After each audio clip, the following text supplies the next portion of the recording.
Peace and welcome to our top 10 Castlevania themes. We have narrowed it down to our favorite 10 tracks, and it took a lot of work because there is an abundance of fantastic themes in these games, so there is a possibility we will miss your favorite track. A lot of the themes you are about to hear have been in multiple games, and we won't be playing every single version, but we will try to play a few different renditions. With no further delay, we present to you our top 10 Castlevania themes.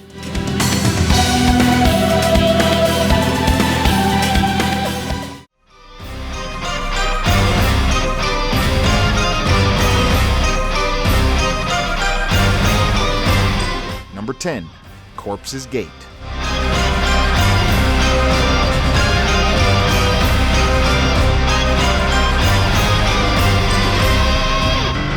To kick off our list today, we have an action-packed beat. It's busy, it's loud, and that's why we like it.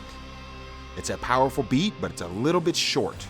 I like the instrument selection and the overall feel. However, I would like it to be a little bit longer with a little more variation in the beat itself. But even without all of that, it's still memorable and quite unique. A perfect spot at number 10.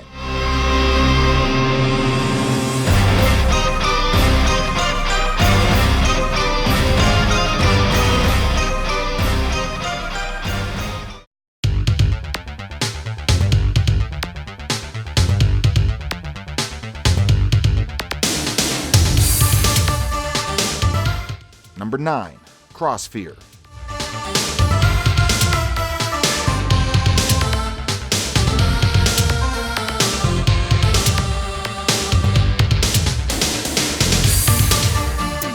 At the request of Uncanny X-Member Egg, we included this one. He lobbied and lobbied some more. And it is a good track, plus the fact this one is the first Castlevania game to appear on disc, so they can allocate more memory towards the music than ever before. And it shows. Especially in the drums. The entire track has a clean and crisp feel. I love when the devs don't compress the themes to death.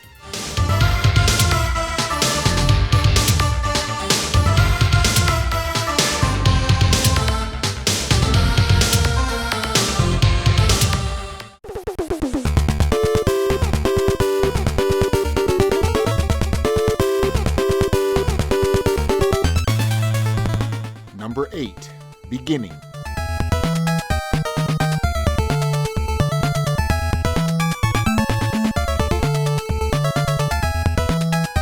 Originating in Castlevania 3, my favorite Castlevania on the NES, and it has some fantastic music. I really like the groove on this track once it starts to get going. It almost reminds me of a Michael Jackson song, but I will bring that up later during Oddly Familiar. For now, I want to say the overall melody and the feel of this track keeps me engaged. This is a masterful NES theme. This theme has appeared in many different Castlevania games, and one version I like is from DRACULA'S.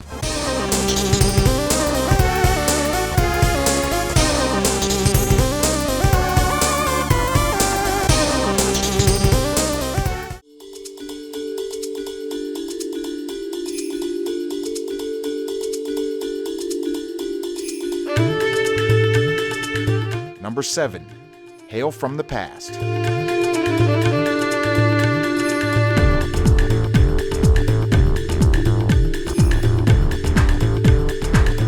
In my opinion, this is one of the more underrated tracks in the entire franchise.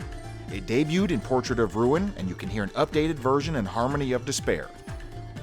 Both of the versions are a little bit different, but as everyone knows, we don't like compression around here.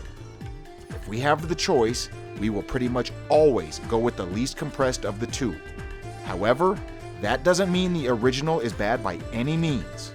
Both of the themes are worth listening to.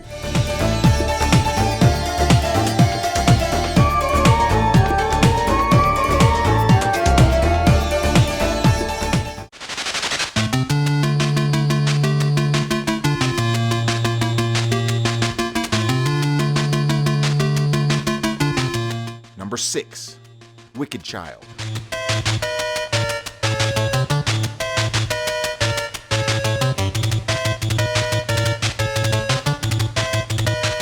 Now we are getting into the staples territory, where these are the themes that define and have made Castlevania what it is today.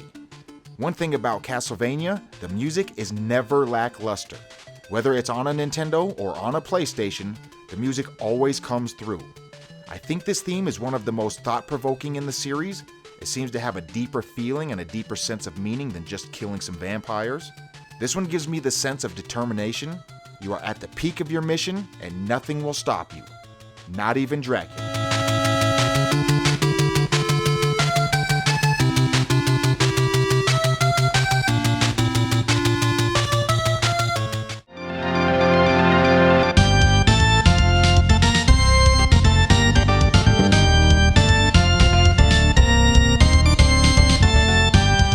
Number 5. Simon Belmont's theme.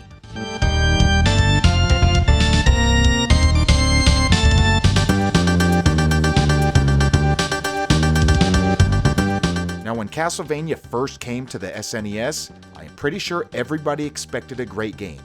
How could it be anything else? It's Castlevania, but now it's super. It lived up to all of my expectations, the graphics, the gameplay, and yes, the music. Imagine my delight when I turned on the game and was met with this theme. One of the most epic themes in all of Castlevania. It has stuck with me since that very first day.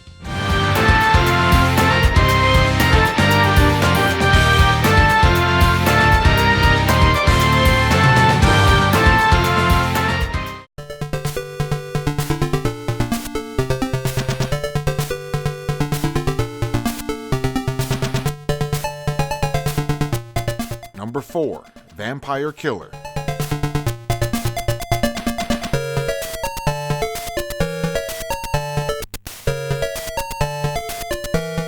Now, if Wicked Child gave me a sense of determination at the peak of your mission, this one gives me the feel of just starting your mission. Can you think of a better track for the very first stage in the very first Castlevania? There is a reason this theme has appeared in multiple games. From Bloodlines to Circle of the Moon, and of course, good old Harmony of Despair.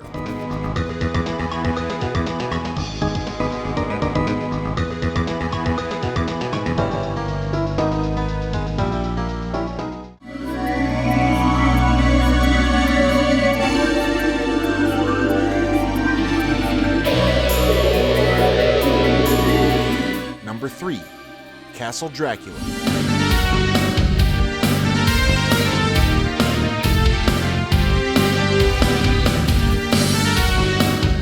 Theme that starts out a little slow, giving almost the sense of calmness, and then it explodes and lets you know there is nothing to be calm about. It's time for action. There are vampires around, and they ain't gonna die unless you do something about it. I think this track would fit almost any stage on any Castlevania game, but as the theme for Castle Dracula, I wouldn't change a thing about it.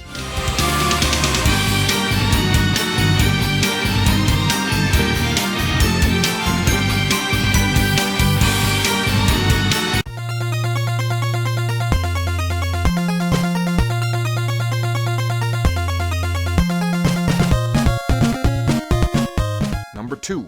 Bloody Tears.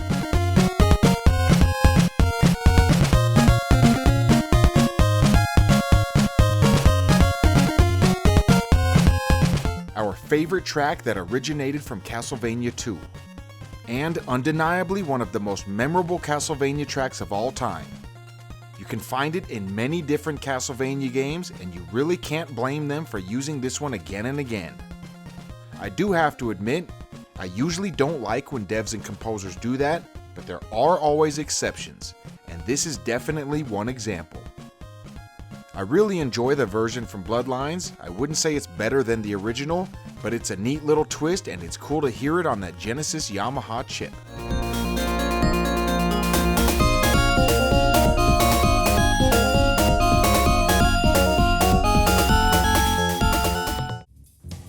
As always, before we get to number 1, we have a few honorable mentions.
Lost Portrait.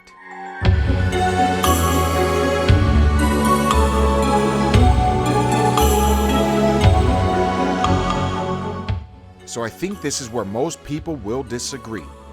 It's not the most well-known Castlevania track, and it's not the most memorable Castlevania track, but musically, this one is my favorite by a mile. It has more emotion than any other Castlevania theme. Its deep nature draws me right in. This is a theme I could listen to again and again.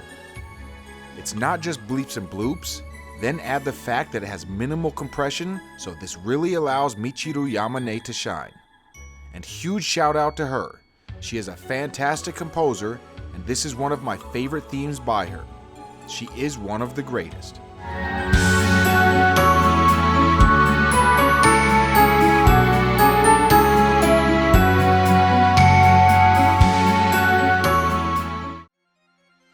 So we do want to give a quick shout out to all of the Castlevania composers. Without them, we wouldn't have some of the most iconic music in gaming.